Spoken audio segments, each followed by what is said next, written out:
ಇನ್ನು ಕಾಂಗ್ರೆಸ್ ಸರ್ಕಾರ ಬಹಳ ದಿನ ಉಳಿಯಲ್ಲ ಎಂಬ ಆರ್ ಅಶೋಕ್ ಹೇಳಿಕೆಗೆ ಕಾಂಗ್ರೆಸ್ನ ಶಾಸಕ ಲಕ್ಷ್ಮಣ ಸವದಿ ಟಾಂಗ್ ಅನ್ನು ಕೊಟ್ಟಿದ್ದಾರೆ. ಆರ್ ಅಶೋಕ್ ಭವಿಷ್ಯ ಹೇಳುವ ಇಚ್ಛಾಶಕ್ತಿ ಇದ್ರೆ ಭವಿಷ್ಯ ಹೇಳೋದನ್ನ ರೂಢಿ ಮಾಡಿಕೊಳ್ಳಬೇಕು. ಮಠಕ್ಕೆ ಬಂದು ಅಧ್ಯಯನ ಮಾಡಿ ಭವಿಷ್ಯ ಹೇಳಿ, ಬೇಕಿದ್ರೆ ಅವರನ್ನ ನಾನು ಉಚಿತವಾಗಿ ಮಠಕ್ಕೆ ತಂದು ಬಿಡ್ತೀನಿ ಅಂತ ಹೇಳಿದ್ದಾರೆ. ಈ ನಡುವೆ ಕ್ಷಿಪ್ರ ಕ್ರಾಂತಿ ಕಾಂಗ್ರೆಸ್ ಅಲ್ಲಿ ಆಗಲ್ಲ, ಬಿಜೆಪಿಯಲ್ಲಿ ಆಗುತ್ತೆ ಅಂತ ಹೇಳಿ ಸಚಿವ ಪ್ರಿಯಾಂಕ್ ಖರ್ಗೆ ತಿರುಗೇಟನ್ನ ಕೊಟ್ಟಿದ್ದಾರೆ. ಇನ್ನು ಆರ್ ಅಶೋಕ್ ಬಗ್ಗೆ ಆರ್ ವಿ ದೇಶಪಾಂಡೆ ಕೂಡ ಲೇವಡಿ ಮಾಡಿದ್ದಾರೆ. ಅಶೋಕ್ ನಿದ್ರೆಗಣ್ಣಲ್ಲಿ ಮಾತಾಡ್ತಾರೆ ಅಂತ ಹೇಳಿ ವ್ಯಂಗ್ಯವಾಡಿದ್ದಾರೆ. ವಿಪಕ್ಷ ನಾಯಕರು ನನ್ನ ಆತ್ಮೀಯ ಗೆಳೆಯರವರು, ರಾಜಕೀಯದಲ್ಲಿ ನಮಗಿಂತ ಒಂದು ಸ್ವಲ್ಪ ಮುಂದೂ ಇದ್ದಾರೆ. ಅವರು ಈ ವಿರೋಧ ಪಕ್ಷ ನಾಯಕ ಆಗಿದ್ದಾರೆ. ಅವರು ಭವಿಷ್ಯನೇ ಹೇಳಬೇಕು ಅಂತಕ್ಕಂಥದ್ದು ಅವ್ರಿಗೇನೋ ಇಚ್ಛಾಶಕ್ತಿ ಇದ್ದರೆ ಅದನ್ನೇನಾದರೂ ಅವರು ರೂಢಿ ಮಾಡ್ಕೊಳ್ಬೇಕಂತಿದ್ರೆ ಇಲ್ಲೊಂದು ಬಬಲಾದಿ ಅಂತೇಳಿ ಒಂದು ಮಠ ಅದ. ಅಲ್ಲಿ ಬೇಕಾದರೆ ಒಂದು ತಿಂಗಳು ಅಲ್ಲಿ ಬಂದು ಅಲ್ಲಿ ಕೆಲವೊಂದು ಗ್ರಂಥಗಳಿದ್ದಾವೆ ಕಾಲಜ್ಞಾನದ, ಅದನ್ನು ಅಧ್ಯಯನ ಮಾಡಿ ಅದನ್ನ ಬಗ್ಗೆ ತಿಳ್ಕೊಂಡು ಆಮೇಲೆ ಭವಿಷ್ಯ ಹೇಳೋದು ಒಳ್ಳೆಯದು.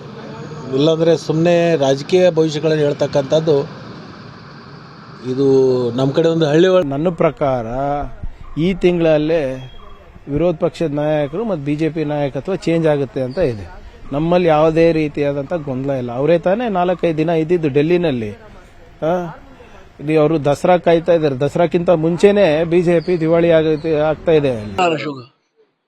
ವಿರೋಧ ಪಕ್ಷ ಬಡಪ ಯಾವ ಆರ್ ಅಶೋಕ್ ಹೇಳಾಕಬೇಕಲ್ಲ. ಆರ್ ಅಶೋಕ್ ಅದು ಹೇಳಿಲ್ಲ ಅಂದ್ರೆ ಮತ್ತೆ ಯಾರು ಹೇಳ್ತಾರೆ? ಅವ ಹೇಳಿದ್ರೆ ತೆಗೆದು ಬಿಡ್ತಾರೆ ಅಲ್ಲಿಂದ. ಅದು ಪತ್ರಿಕೆಯಲ್ಲಿ ಬರ್ತಾ ಇದೆ ಅಲ್ಲ, ಅವ್ರು ಲೀಡರ್ ಅಪೋಸಿಷನ್ ಚೇಂಜ್ ಆಗ್ತಾನೆ, ಇವನು ಅಧ್ಯಕ್ಷ ಚೇಂಜ್ ಆಗ್ತಾನೆ. ಹಾಗಾಗಿ ಅವನು ಹೊಡೆದ್ ಬಿಟ್ಟಾರ. ಒಂದು ಚಂದ್ರಬಾಬು ಸರ್ಕಾರ ಹೋಗ್ಬೇಕು ಅಂತ ಹೇಳ್ಬಿಟ್ಟಾರ. ಅದು ಹೇಳಿಲ್ಲ ಅಂದ್ರೆ ಮತ್ತೆ ನಾವು ಕಷ್ಟ. ನಮಗೆ ಯಾವ ನಿದ್ದೆಲಿ ಅದನ್ನು ಕಾಣಿಸ್ದೆ, ನಿದ್ದೆಲಿ ಅಂತ ಹೇಳಿಬಹುದು.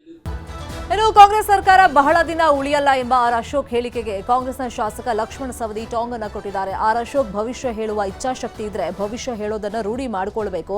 ಮಠಕ್ಕೆ ಬಂದು ಅಧ್ಯಯನ ಮಾಡಿ ಭವಿಷ್ಯ ಹೇಳಿ, ಬೇಕಿದ್ರೆ ಅವರನ್ನ ನಾನು ಉಚಿತವಾಗಿ ಮಠಕ್ಕೆ ತಂದು ಬಿಡ್ತೀನಿ ಅಂತ ಹೇಳಿದ್ದಾರೆ. ಈ ನಡುವೆ ಕ್ಷಿಪ್ರ ಕ್ರಾಂತಿ ಕಾಂಗ್ರೆಸ್ ಅಲ್ಲಿ ಆಗಲ್ಲ, ಬಿಜೆಪಿಯಲ್ಲಿ ಆಗುತ್ತೆ ಅಂತ ಹೇಳಿ ಸಚಿವ ಪ್ರಿಯಾಂಕ್ ಖರ್ಗೆ ತಿರುಗೇಟನ್ನ ಕೊಟ್ಟಿದ್ದಾರೆ. ಇನ್ನು ಆರ್ ಅಶೋಕ್ ಬಗ್ಗೆ ಆರ್ ವಿ ದೇಶಪಾಂಡೆ ಕೂಡ ಲೇವಡಿ ಮಾಡಿದ್ದಾರೆ. ಅಶೋಕ್ ನಿದ್ರೆಗಣ್ಣಲ್ಲಿ ಮಾತಾಡ್ತಾರೆ ಅಂತ ಹೇಳಿ ವ್ಯಂಗ್ಯವಾಡಿದ್ದಾರೆ.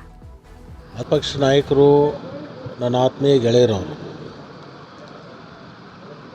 ರಾಜಕೀಯದಲ್ಲಿ ನಮಗಿಂತ ಒಂದು ಸ್ವಲ್ಪ ಮುಂದೂ ಇದ್ದಾರೆ. ಅವರು ಈ ವಿರೋಧ ಪಕ್ಷ ನಾಯಕ ಆಗಿದ್ದಾರೆ. ಅವರು ಭವಿಷ್ಯನೇ ಹೇಳಬೇಕು ಅಂತಕ್ಕಂಥದ್ದು ಅವ್ರಿಗೇನೋ ಇಚ್ಛಾಶಕ್ತಿ ಇದ್ದರೆ ಅದನ್ನೇನಾದರೂ ಅವರು ರೂಢಿ ಮಾಡ್ಕೊಳ್ಬೇಕಂತಿದ್ರೆ ಇಲ್ಲೊಂದು ಬಬಲಾದಿ ಅಂತೇಳಿ ಒಂದು ಮಠ ಅದ. ಅಲ್ಲಿ ಬೇಕಾದರೆ ಒಂದು ತಿಂಗಳು ಅಲ್ಲಿ ಬಂದು ಅಲ್ಲಿ ಕೆಲವೊಂದು ಗ್ರಂಥಗಳಿದ್ದಾವೆ ಕಾಲಜ್ಞಾನದ, ಅದನ್ನು ಅಧ್ಯಯನ ಮಾಡಿ ಅದನ್ನ ಬಗ್ಗೆ ತಿಳ್ಕೊಂಡು ಆಮೇಲೆ ಭವಿಷ್ಯ ಹೇಳೋದು ಒಳ್ಳೆಯದು. ಇಲ್ಲಾಂದರೆ ಸುಮ್ಮನೆ ರಾಜಕೀಯ ಭವಿಷ್ಯಗಳನ್ನು ಹೇಳ್ತಕ್ಕಂಥದ್ದು ಇದು ನಮ್ಮ ಕಡೆ ಒಂದು ಹಳ್ಳಿ. ನನ್ನ ಪ್ರಕಾರ ಈ ತಿಂಗಳಲ್ಲೇ ವಿರೋಧ ಪಕ್ಷದ ನಾಯಕರು ಮತ್ತು BJP ನಾಯಕತ್ವ ಚೇಂಜ್ ಆಗುತ್ತೆ ಅಂತ ಇದೆ. ನಮ್ಮಲ್ಲಿ ಯಾವುದೇ ರೀತಿಯಾದಂಥ ಗೊಂದಲ ಇಲ್ಲ. ಅವರೇ ತಾನೇ 4-5 ದಿನ ಇದ್ದಿದ್ದು ಡೆಲ್ಲಿನಲ್ಲಿ. ಅವರು ದಸರಾ ಕಾಯ್ತಾ ಇದ್ದಾರೆ. ದಸರಾಕ್ಕಿಂತ ಮುಂಚೆನೆ BJP ದಿವಾಳಿ ಆಗ್ತಾ ಇದೆ. ವಿರೋಧ ಪಕ್ಷ ಬಡಪ ಯಾವ ಆರ್ ಅಶೋಕ್ ಹೇಳಾಕಬೇಕಲ್ಲ. ಆರ್ ಅಶೋಕ್ ಅದು ಹೇಳಿಲ್ಲ ಅಂದ್ರೆ ಮತ್ತೆ ಯಾರು ಹೇಳ್ತಾರೆ? ಅವ ಹೇಳಿಲ್ಲ ಅಂದ್ರೆ ತೆಗೆದು ಬಿಡ್ತಾರೆ ಅಲ್ಲಿಂದ. ಅದು ಪತ್ರಿಕೆಯಲ್ಲಿ ಬರ್ತಾ ಇದೆ ಅಲ್ಲ, ಅವ್ರು ಲೀಡರ್ ಅಪೋಸಿಷನ್ ಚೇಂಜ್ ಆಗ್ತಾನೆ, ಇವನು ಅಧ್ಯಕ್ಷ ಚೇಂಜ್ ಆಗ್ತಾನೆ. ಹಾಗಾಗಿ ಅವನು ಹೊಡೆದ್ ಬಿಟ್ಟಾರ. ಒಂದು ಚಂದ್ರಬಾಬು ಸರ್ಕಾರ ಹೋಗ್ಬೇಕು ಅಂತ ಹೇಳ್ಬಿಟ್ಟಾರ. ಅದು ಹೇಳಿಲ್ಲ ಅಂದ್ರೆ ಮತ್ತೆ ನಾವು ಕಷ್ಟ. ನಮಗೆ ಯಾವ ನಿದ್ದೆಲಿ ಅದನ್ನು ಕಾಣಿಸ್ದೆ, ನಿದ್ದೆಲಿ ಅಂತ ಹೇಳಿಬಹುದು.